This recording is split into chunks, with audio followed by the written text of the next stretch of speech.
atitude é essa? O que eu tenho que fazer? Levantar da cadeira? Não. Fé. Glória a Deus. Simples assim.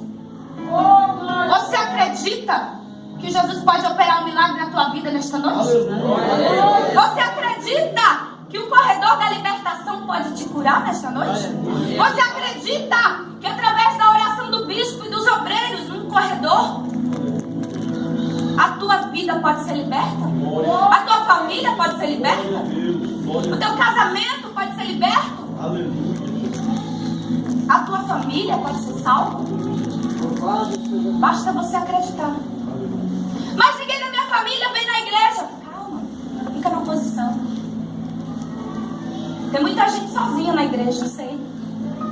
Mas está aqui.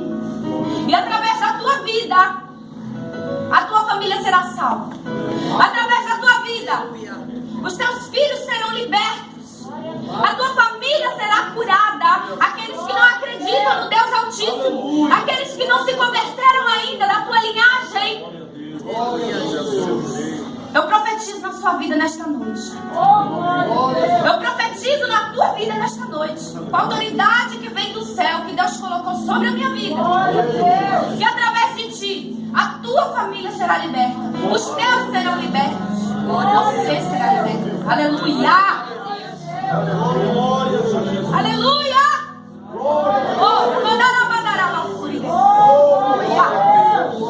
Oh, aleluia. Sai da beira do tanque, meu irmão. Sai da beira do tanque.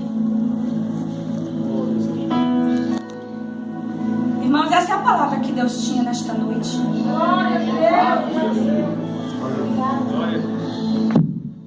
Eita Deus. Da hora. Santo Deus de Israel. Como eu estou feliz, aleluia.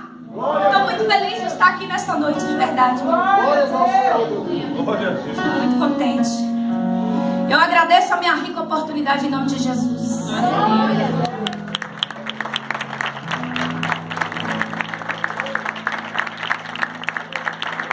Aplaude mais forte, irmão. Senhor, para Jesus.